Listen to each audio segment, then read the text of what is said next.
trusting God when bad things happen. Aduh, hari ini sangat melelahkan.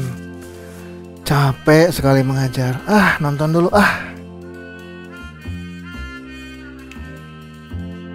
Look, kid, bad things happen, and you can't do anything about it, right? Right. When the world turns its back on you, you turn your back on the world. When life gets you down, you know what you gotta do? I don't want to know what you gotta do. Just keep swimming, just keep swimming, just keep swimming, swimming, swimming. You gotta put your past behind you. But it still hurts.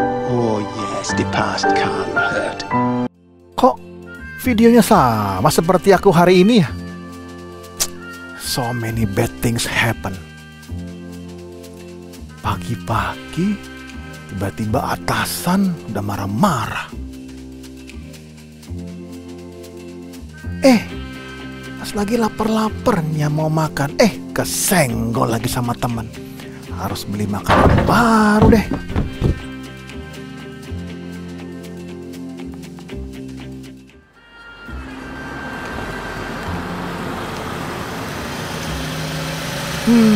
Udah senang-senang mau pulang, mogok lagi nih mobil, susah jalan.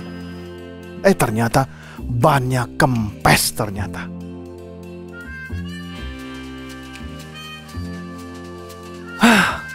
Karena pulangnya telat, kejebak macet deh. Perjalanan Anda mengalami keterlambatan karena ada kemacetan. Kenapa semua bad things ini terjadi padaku?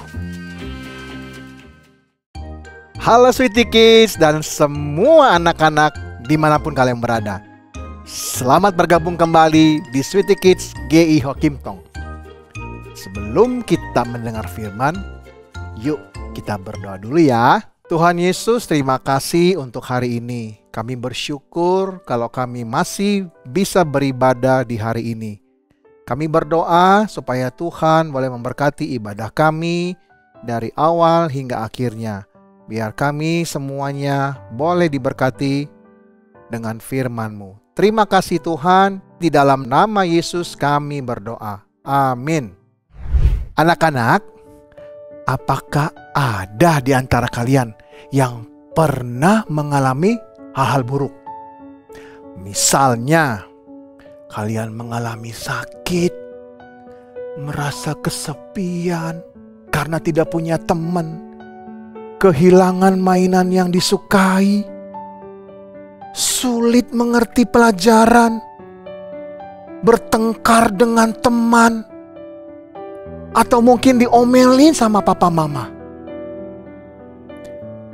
Anak-anak, coba kalian hitung, ada berapa banyak bad things atau hal-hal buruk yang pernah terjadi dalam hidup kalian? Pasti sulit sekali ya menghitungnya. Nah, beberapa waktu yang lalu, Lause juga mengalami hal-hal yang buruk sekali. Bayangkan, hanya dalam 1 hari saja, Lause mengalami 4 hal buruk. Diomelin atasan, makanan kesukaan Lause jatuh, ban mobil Lause kempes, terus di jalan juga kejebak macet. Aduh, kalau Lause mengingat-ingatnya, Lause jadi pusing. Anak-anak, kira-kira kenapa sih bad things itu bisa terjadi dalam hidup kita? Hal-hal buruk terjadi karena dunia dan manusia telah jatuh ke dalam dosa. Selama kita hidup di dunia yang jatuh ke dalam dosa, kita pasti terus mengalami hal-hal yang buruk. Waduh, kalau begitu bagaimana ya? Kan kita masih hidup di bumi dan berinteraksi dengan sesama manusia yang telah jatuh ke dalam dosa. Berarti kita nggak bisa dong terhindar dari bad things. Betul sekali. Dengan kekuatan kita sendiri, kita nggak sanggup menghadapi semua bad things yang terjadi dalam hidup kita. Lalu, siapa ya yang sanggup menolong kita untuk menghadapi semua bad things yang terjadi dalam hidup kita? Ayo kita temukan jawabannya dalam Alkitab.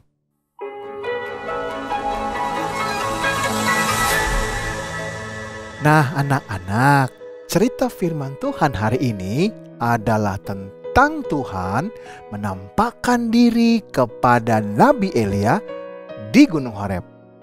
Anak-anak bisa membaca cerita ini dalam Alkitab di 1 Raja-Raja 19 ayat 1-18. Meskipun Nabi Elia telah mengalahkan nabi-nabi Baal dan Asyera di Gunung Karmel dan menyatakan bahwa Allah Yahweh adalah Allah yang sejati, namun kehidupan Nabi Elia belum lepas dari hal-hal yang buruk. Raja Ahab menceritakan kepada Isabel istrinya semua hal-hal yang telah dilakukan oleh Nabi Elia terhadap nabi-nabi Baal dan Asyera. Mendengar bahwa Nabi Elia telah mengalahkan nabi-nabi Baal dan Asyera kesayangannya, Isabel menjadi sangat marah dan mau membunuh Nabi Elia. Isabel pun mengutus seorang pembawa pesan kepada Nabi Elia. Dia mengatakan, "Beginilah kiranya para Allah menghukum aku. Bahkan lebih lagi daripada itu, jika besok kira-kira pada waktu ini aku tidak membuat nyawamu sama seperti nyawa salah seorang dari mereka itu." Mendengar ancaman itu, Nabi Elia menjadi sangat ketakutan. Meskipun sudah menunjukkan kuasa Tuhan atas dirinya di Gunung Karmel, Raja Ahab dan Isabel tetap tidak takut kepada kuasa Tuhan yang ada pada Nabi Elia.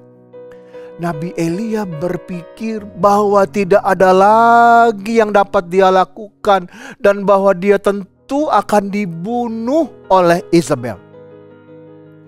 Dipenuhi dengan rasa takut dan putus asa, Nabi Elia segera melarikan diri ke kota Beersheba. Di sana Nabi Elia meninggalkan pelayannya dan pergi lebih jauh lagi ke padang gurun.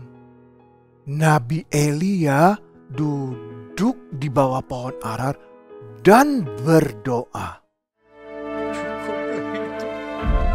Sekarang ya Tuhan, ambillah nyawaku. Nabi Elia sangat putus asa. Meskipun Tuhan telah mengalahkan Baal, Ahab, dan Isabel, para pengikut Baal masih berkuasa di Israel. Bahkan Isabel hendak membunuh Elia. Nabi Elia merasa telah gagal dan tidak pantas untuk hidup. Karena kelelahan dan sangat ketakutan, Nabi Elia pun tertidur di bawah pohon arar itu.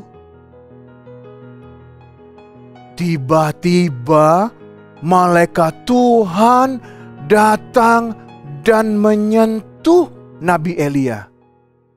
Malaikat itu berkata, "Bangunlah, makanlah." Nabi Elia melihat ada roti bakar dan kendi berisi air di dekatnya. Nabi Elia pun makan dan minum, kemudian berbaring lagi.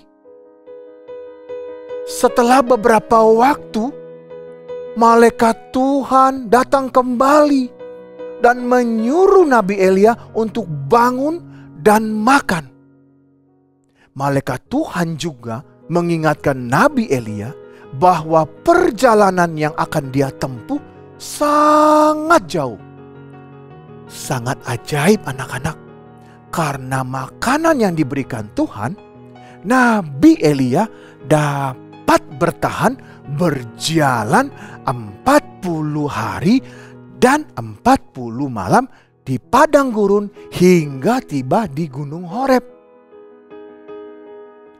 Di Gunung Horeb, Elia pun masuk ke dalam gua dan bermalam di situ. Lalu suara Tuhan terdengar. Apakah kerjamu di sini, hai Elia? Elia kemudian menjawab, Aku bekerja segiat-giatnya bagi Tuhan, Allah semesta alam. Karena orang Israel meninggalkan perjanjianmu, meruntuhkan mezbah-mezbahmu, dan membunuh nabi-nabimu dengan pedang. Hanya aku seorang dirilah yang masih hidup, dan mereka ingin mencabut nyawaku. Tuhan mendengar Nabi Elia, kemudian menyuruh Nabi Elia untuk keluar berdiri di atas gunung Horeb. Tiba-tiba angin besar dan kuat datang membelah gunung-gunung dan memecah-mecah bukit. Tetapi Tuhan tidak ada di dalam angin itu. Kemudian datanglah gempa menggoncangkan seluruh gunung itu. Tetapi Tuhan tidak ada di dalam gempa itu. Sesudah itu ada api yang besar, tetapi Tuhan juga tidak ada dalam api itu.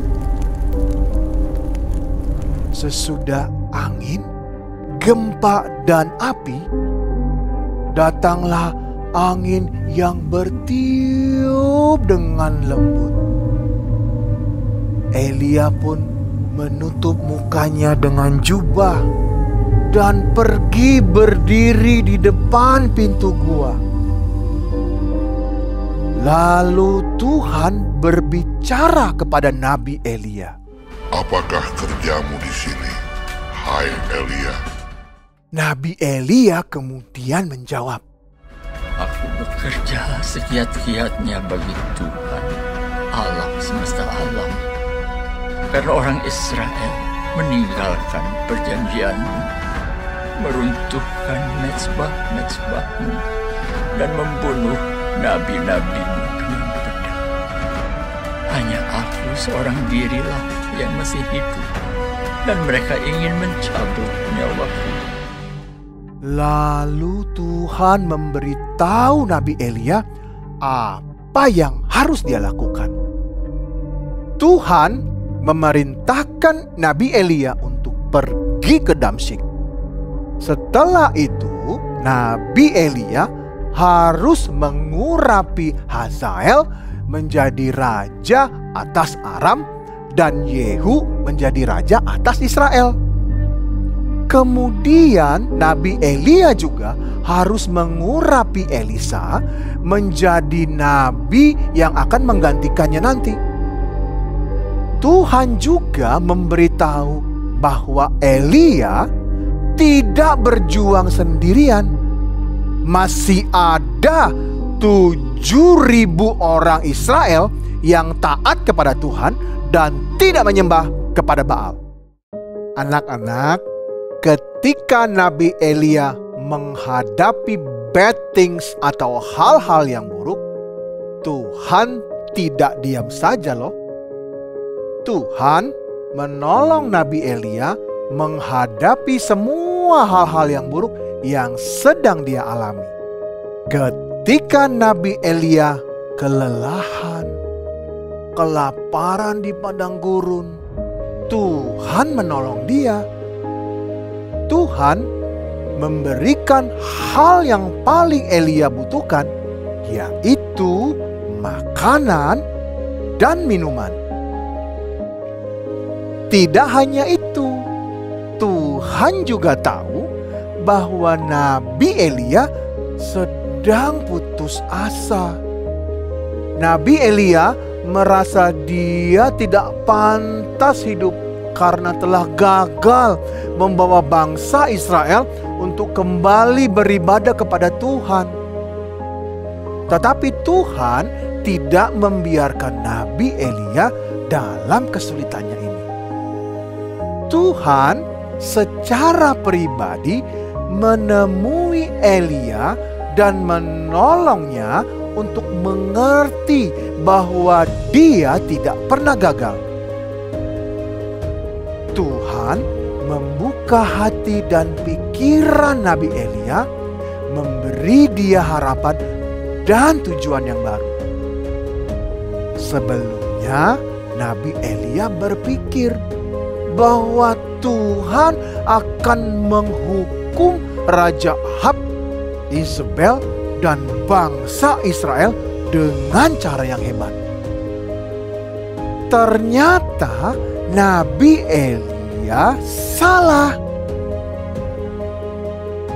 Tuhan tidak bekerja seperti angin kencang, gempa, dan api. Tetapi Tuhan bekerja dengan diam-diam seperti angin yang lembut untuk membawa bangsa Israel kembali menyembah Tuhan. Bahkan Tuhan juga akan mengutus anaknya yang tunggal, yaitu Tuhan Yesus Kristus, untuk mati di atas kayu salib dan membawa orang-orang berdosa kembali kepada Tuhan. Tuhan juga mengingatkan Nabi Elia bahwa masih ada tugas yang harus dia lakukan, yaitu mengurapi raja-raja yang akan Tuhan pakai untuk menghukum bangsa Israel dan keluarga Raja Ahab yang menyembah kepada berhala. Dan Nabi Elia tidak melakukannya sendirian. Tuhan sudah memilih Elisa untuk menemani dan menggantikan Elia menjadi nabi. Selain itu, masih ada 7.000 orang Israel yang siap mendukung Nabi Elia. Nabi Elia disadarkan bahwa dia tidak bisa menghadapi semua bad things dengan kekuatannya sendiri. Nabi Elia harus mengandalkan Tuhan yang berkuasa. Anak-anak, kalian juga bisa mengandalkan Tuhan. Tuhan tahu semua kesulitan yang sedang kamu alami, dan Tuhan selalu siap untuk menolong kalian. Seperti Nabi Elia, Tuhan juga akan menolong kita menghadapi semua hal-hal yang buruk yang terjadi dalam hidup kita. Tuhan akan memberikan kita kekuatan untuk menghadapi semua hal-hal yang buruk. Bahkan Tuhan sanggup untuk menyingkirkannya. Ayo kita memuji Tuhan yang sanggup untuk menolong kita.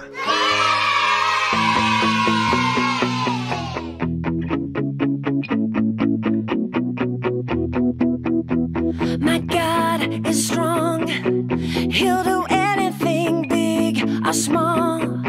Nothing is impossible for a super wonderful God.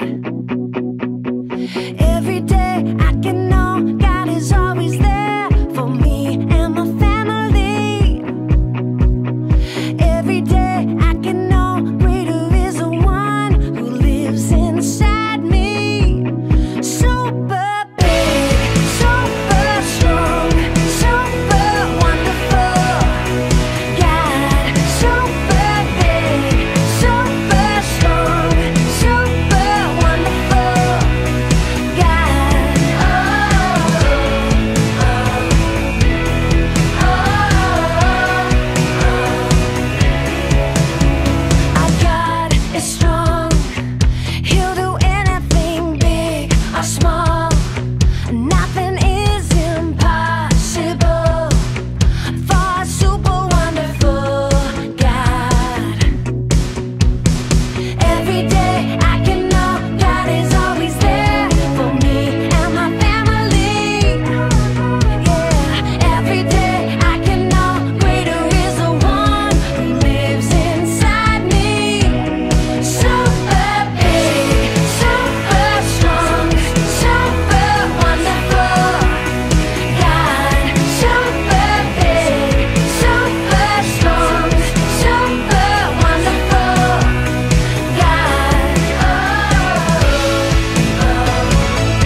Anak-anak, mari kita berdoa dan minta Tuhan untuk menolong kita.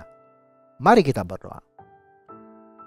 Tuhan Yesus, terima kasih untuk firman Tuhan, cerita dari Alkitab yang sudah kami dengar.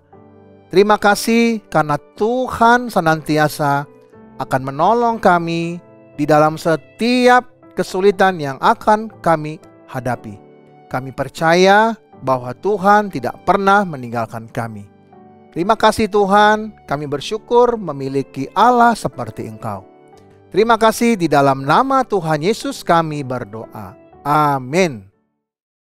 Anak-anak, ayat hafalan kita hari ini diambil dari Mazmur 46 ayat yang kedua.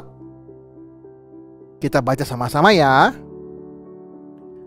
Allah itu bagi kita tempat perlindungan dan kekuatan, sebagai penolong dalam kesesakan, sangat terbukti.